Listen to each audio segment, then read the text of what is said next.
This is it. Today we start using processing. Character-based programming languages, people. This is the big leagues. Let's get started. Even though your canvas is blank right now, it actually already contains a little bit of code. If you press the play button, a tiny square window will appear on your screen. Obviously, we're going to need a slightly bigger workspace. Let's fix this. To make our window bigger, we use the size command. Inside this command, we have to make an x and y value. Everything in processing exists within an xy coordinate plane, with 0, 0 being in the top left corner. So that means if we make our screen size 300, 300, it'll be 300 to the right and 300 down.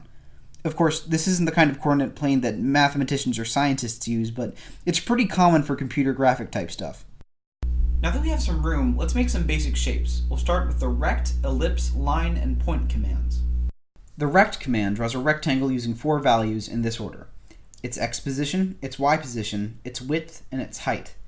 The first two determine where it's placed, and the other two determine its size and shape. If we fill the rect with 150, 150, 50, and 50, the rectangle will start in the middle of the screen and be 50 by 50 pixels long.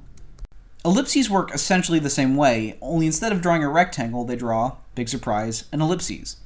Lines are a little different. You simply enter the x and y positions of both points in the line, and it draws them, like so. You'll probably never actually use points, but let's make one anyway, just to find the x and y position. It's hard to notice, but it's there. And that's it. You now know everything you need to know to make any program. I've taught you all I can teach you. Just kidding, there's more. Let's add a little color to this. Using the fill function, we can fill these shapes with specific colors, using red, green, blue values. 0 means no color, and 225 means full color. We can do the same with their outlines using stroke. We can also take their outlines away using no stroke. Play around with this a little and see if you can draw something. I made a face. Kind of. Have fun.